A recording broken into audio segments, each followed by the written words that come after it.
வணக்கம். நாங்களோட பாதி பேசுகிறேன். இன்றைக்கி வந்து October 9, 2025 3வது ப்ரோமோ ரிலீஸ் ஆச்சு. அதில் வந்து பார்த்தீங்கன்னா, அந்த தண்ணி பிரச்சனையை பொறுத்த வரைக்கும் தண்ணி வந்து மிஸ் பண்ணிட்டாங்க அப்படின்னு சொல்லிட்டு வந்து கமருதீனுக்கும் ஆதிரிக்கும் இடைப்பட்ட அந்த சண்டையை தான் வந்து பார்த்தீங்கன்னா சொல்லியிருக்காங்க. கமருதீனும் சரி, அதுக்கப்புறம் சபரி எல்லாருமே சேர்ந்து அதுக்கப்புறமேட்டு காலங்காத்தாலேன்னு நினைக்கிறேன் ஒரு 3 மணி இருக்கும். அப்போ தான் வந்து தண்ணி வந்து மிஸ் ஆகி போச்சு அப்படின்னு சொல்லிட்டு வந்து விக்ரம் நினைக்கிறேன் 3 மணிக்கா 5 மணிக்கா கட்டதில்லை. அந்த டைமில் தான் வந்து பார்த்தீங்கன்னா டிஸ்கஸ் பண்ணிட்டு இருந்தாங்க. தண்ணி வந்து மிஸ் ஆகி போச்சு, நைட் ஒரு அலாரம் வச்சு நம்ம மிஸ் பண்ணிட்டோம் அப்படிங்கிற மாதிரி சொல்லியிருந்தாங்க. அந்த பையன் மிஸ் பண்ணிவிட்டு ரொம்ப ஃபீல் பண்ணிட்டு போய் தான் அந்த கமருதீன் பையன் சம்திங் போய் தூங்கிட்டு இருந்தேன். ஸோ இவங்கெல்லாம் வந்து பார்த்தீங்கன்னா, ஏன் தண்ணி மிஸ் பண்ணிட்டீங்க, எனக்கு தண்ணிக்கு பத்தலை, நான் என்ன பண்ணுன்னு நீங்கள் புலம்பிட்டு இருக்காங்க. ஆனால் அது ரொம்ப ஈஸியான வேலையும் கிடையாது. கிடைக்கிற அந்த 10 செகண்டுக்குள்ளே வந்து தண்ணி கொண்டு போயிட்டு அந்த பிளேஸில் வைக்கணும். அதே மாதிரி அதை முழுமையாக உட்காந்து பார்த்துட்டு இருக்கணும். ஒரு நாள் முழுக்க முடிச்சுட்டு இருக்குது அப்படிங்கிறது சாதாரணமான விஷயம் கிடையாது. எல்லாருனாலையும் முடியாது. முதல்ல இந்த பெண்கள் இந்த சில பேர் இந்த மாதிரி வந்து சவுண்ட் விட்டு கேள்வி கேட்குறவங்ககிட்ட அவங்கள வந்து இந்த பொறுப்பை கையில் கொடுத்து அவங்க செய்ய சொன்னால் தான் அவங்க வந்து அது கரெக்டாக எப்படி செய்கிறாங்கன்னு பார்க்கணும். எப்படா டைம் கிடைக்க 11 மணி அவன் தூங்கிட்டு நம்ம பாட்டு நிம்மதியாக உட்காந்துடலாம் அப்படிங்கிற மனநிலைக்குள்ளே இருக்கிறவங்களுக்குலாம் அதெல்லாம் புரியாது. பட் ஆனால் இந்த திவாகர் மேலே கான்சன்ட்ரேட் பண்ணிட்டு இருக்கிற விஷயத்தெல்லாம் தாண்டிட்டு கமருதீன் வந்து இந்த முழு கான்சன்ட்ரேஷன் இதில் போட்ட வரலைன்னா கண்டிப்பாக வந்து நடக்கும். 2 பேரும் அங்கே உட்காருங்க. ஒரு ஆள் வெளியேருந்து கவனிக்கணும், அப்புறம் ஒரு ஆள் வந்து இங்கேருந்து கவனிக்கிறோம். இந்த டைம் வந்து நான் தூங்கிக்கிறேன், அந்த டைம் வந்து நீ தூங்கிக்க அப்படின்னு சொல்லி வந்து 2 பேரும் மாடிஃபை பண்ணி உட்காந்து வேலை செஞ்சுருந்தாங்கன்னா இது கொஞ்சம் ஈஸியாக இருந்திருக்கும். அப்படி இல்லாமல் இருந்தது தான் கொஞ்சம் கன்ஃபியூஷனான இடத்த நோக்கி நகர்ந்து போச்சு. ஸோ இது இன்னும் 2 நாளைக்கு எப்படியே தம் கட்டி ஓட்டி ஆகணும். 75 லிட்டர் தண்ணி இருக்குது அப்படின்ட்டு இருந்தாங்க. இதுக்கப்புறம் என்னென்ன சூழ்நிலைகள் வரப்போகுது, என்னென்ன விஷயங்களை வந்து பாடுபட போகிறாங்கலாம் தெரியலை. ஸோ நெக்ஸ்ட் வீக்காச்சு இந்த தண்ணி பிரச்சனைக்கு வந்து ஒரு முடிவு கிடச்சிடும் அப்படிங்கிற நம்பிக்கையில் அவங்க காத்துட்ருக்காங்க. இல்லை இதே மாதிரி தான் மறுபடியும் தண்ணி கொடுப்பேன்னு சொன்னாங்கன்னா பைத்தியமாகிடுவாங்க. வேறு வழியே கிடையாது. சாப்பாடுக்கும் தண்ணி இருக்காது, எதுக்குமே தண்ணி இருக்காது. எல்லாம் எதுவும் எப்படி சொல்கிறது, ரயில் இன்ஜினில் கரியலி போட்டவங்க மாதிரி உட்காந்துருக்காங்க. எல்லாருமே ஆளே பார்க்க ஒரு மாதிரி இருக்காங்க. உள்ளுக்குள்ளே வரும்போது கொஞ்சம் ஃப்ரெஷ்ஷாக வந்துட்டு இருந்தாங்க. எல்லாம் இப்போ டல்லாக போய் உட்காந்துருக்காங்க. 2வது ப்ரோமோவில் பார்த்தபோது அதே மாதிரி தான் டிஸ்கஷன் அங்கேயே ஓடிட்டு இருக்குன்னு வச்சுக்கோங்க 2வது ப்ரோமோலையும். ஸோ அதுக்கப்புறம் நடுவில் இந்த ஒரு மணி நேரத்துக்கு முன்னாடி திவாகர் வந்து உட்காந்து பயங்கரமாக ஒரு பர்ஃபார்ம் பண்ணியிருந்தார். தயவு செஞ்சு எனக்கு பிசியோதெரபிக்கு வந்து ஒரு கிளாஸ் கொடுங்க, நான் வந்து எடுக்கணும், பிசியோதெரபி வந்து அவங்களுக்குலாம் வந்து எஜுகேட் பண்ணணுன்ட்டு. ஏன்னா ஒரு 10 நாள் தான் வந்து திவாகர் இருப்பார் அப்படிங்கிற மாதிரி ஒரு கான்செப்ட் ஆல்ரெடி அந்த ஆல்ரெடி சொல்லியிருப்பாங்கன்னு நினைக்கிறேன். திரும்ப 10 நாள் ஒரு டைம் சொல்லிட்டு இருந்தாப்புல. ஸோ 10 நாளுக்குள்ளே தனக்கு பிசியோதெரபி தெரியும் அப்படிங்கிறத விஜய் டிவி மூலமாக சொல்லி காட்டி அது மூலமாக வெளியே போய் பிஸ்னஸ் பண்ணிக்கலாம், அந்த கிளினிக்கை வந்து டெவலப் பண்ணிக்கலாம் அப்படிங்கிற மனநிலையில் தான் திவாகர் உட்காந்துருக்காரு போகிறேன். தயவு செஞ்சு பிசியோதெரபி கொடுங்க அப்படி இப்படின்னு சொல்லி எதோ கேட்டுட்டு இருந்தாப்புல.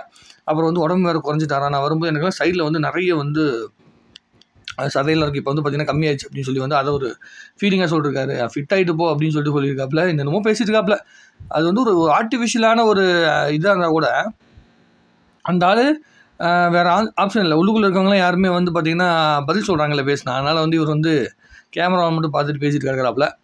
ஸோ உள்ளுக்குள்ளே இன்னும் இந்த சாப்பாடு பிரச்சனையும் தண்ணி பிரச்சனையும் சால்வ் ஆகிற வரைக்கும் மற்ற பிரச்சனைகள் வராது. அப்படியே வந்தால் கூட இந்த 2 பிரச்சனையை நோக்கி தான் எல்லா பிரச்சனையுமே இருக்கும் அப்படிங்கிறது தான் உண்மை.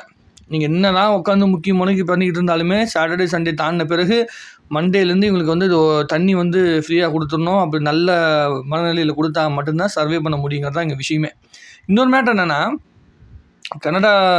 கர்நாடகாவில் வந்து பார்த்திங்கன்னா சுதீப் நடத்தின பிக் பாஸில் நிறைய தண்ணியில் மெயின்டெனன்ஸ் பண்ணுறது நிறைய இஷ்யூஸ் இருக்குது அப்படின்னு சொல்லிட்டு வந்து பிக் பாஸ் ஏதோ கேன்சல் பண்ண மாதிரிலாம் ஒரு செய்தி வந்து பார்த்தேன். அதனால் இவங்க ரொம்ப கீனாக இருக்காங்க, கரெக்டாக பண்ணணும், தண்ணி நாங்களும் ஒழுங்காக தான் பயன்படுத்துகிறோம், அளவுக்கு மீறி பயன்படுத்தலை, தேவையில்லாமல் பயன்படுத்தலை அப்படிங்கிற விஷயத்தெல்லாம் ப்ரூவ் பண்ணுறதுக்காக கூட இதை பண்ணிகிட்டு இருக்கலாம். அதுக்கு கூட இந்த டாஸ்க்கை வச்சுருக்கலாம் அப்படிங்கிறத உண்மை. ஒரு வாரமாச்சும் ஒரு ட்ரையல் ரன் போகட்டும் அப்படிங்கிறதுக்காக கூட சொல்லியிருக்கலாம். ஸோ தமிழ்நாட்டில் மிக முக்கியமாக பாருங்களேன், மழை காலத்தில் தண்ணி இல்லாமல் இருக்கிறது அப்படிங்கிறது வந்து ரொம்ப ரொம்ப கஷ்டமான விஷயம். வெய்ய காலத்தில் தண்ணி இல்லைன்னா கூட அது பழகிடும், ஏன்னா வெயில் அடிக்குது அதனால் மழை தண்ணி இல்லை அப்படின்னு சொல்லிட்டு. இப்போ ஃபுல்லாக மழை பெய்யுது. அன்றைக்கெல்லாம் பார்த்தீங்கன்னா ஸ்விம்மிங் பூலில் மழை பெஞ்சது, அதெல்லாம் போய் குதிச்சு விளாண்டுட்டு இருந்தாங்க. அப்படி இருக்கிற சூழ்நிலைக்குள்ளே குடிக்க தண்ணி இல்லை அப்படின்னா அது ரொம்ப பெரிய ஒரு பெயின்ஃபுல்லான சூழ்நிலையாக தான் இருக்கும். அதுவும் உள்ளுக்குள்ளே போனால் ஜாலியாக இருக்கலாம். அது இல்லாமல் செட்டெல்லாம் பயங்கரமாக போட்டு இவ்வளோ கிளாஸான செட்டெல்லாம் போட்டுட்டு அரண்மனை மாதிரி செட்டு போட்டுட்டு அந்த இடத்துல வந்து சோறு தண்ணி இல்லாமல் உட்காந்துட்டு இருக்கிறதும் ரொம்ப கஷ்டமான விஷயம். அந்த மாதிரி ஒரு மனநிலைக்குள்ளேயும் பார்த்துட்ருக்குறாங்க. ஆக பரவாயில்ல, அந்த பிக் பாஸில் கண்டஸ்டன்ட் எதுவுமே பிடிக்கல, பிக் பாஸ் நடக்கிற எந்த ஒரு பிரச்சனையுமே பிடிக்கல, யாருமே ஒரு மெச்சூர்டாக இல்லை, இதெல்லாம் ஒரு பக்கத்தில் இருந்தால் கூட அந்த வீட்டை மட்டும் பார்த்துட்டு தான் நம்மளுடைய மனசை தேத்திக்கணும் அப்படிங்கிற சூழ்நிலை தான் இருக்குது. மற்றபடி வேறு எதுவும் பெருசாக பேசிக்கிறதுக்கு இல்லை. உங்களுக்கு என்ன தோணுதுன்னு பார்த்துட்டு எழுதுங்க. இந்த சண்டையெல்லாம் முடிட்டோம், அடுத்து என்ன நடக்குதுன்னு பார்த்துட்டு வந்து நான் அப்டேட் பண்ணுறேன். உருப்படியாக தான் நடந்தால் நம்ம பேசலாங்க. எதுவுமே இல்லாமல் உட்காந்து நான் எதுக்குங்க பேசிக்கிட்டு. நைட்டு ஏதாவது உட்காந்து பேசுகிறாங்க. நைட்டு வந்து இவங்க எல்லாமே சாப்பிட்டு இருக்கிற பசியில் உட்காந்துட்டு ஒரு 2 மணி 3 மணிக்கு மேலே உட்காந்து பயங்கரமாக பேசிட்டுருக்காங்க.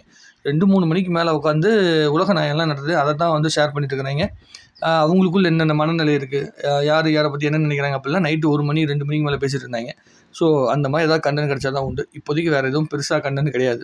கிச்சனை நடுவில் போட்டதுனால 24 மணி நேரமே நம்ம கிச்சன் எதுன்னு சொல்கிறது குக் வித் கோமாளி பார்க்குற மாதிரி தான் ஒரு ஃபீலிங்காக இருக்குது. எல்லாருமே அதாவது குக் வித் கோமாளியில் வந்து பாதி கோமாளி பாதி வந்து கண்டஸ்டன்ட் இருப்பாங்க. இதில் வந்து 20 பேருமே கோமாளியாக தான் நம்ம என்னத்தை போய் சொல்கிறது. பார்ப்போம். உங்கள் கருத்தை கமெண்ட்டில் எழுதுங்க. அடுத்த வீடியோவில் வந்து நம்ம டீட்டெயிலாக உட்காந்து பேசுவோம். நன்றி, வணக்கம்.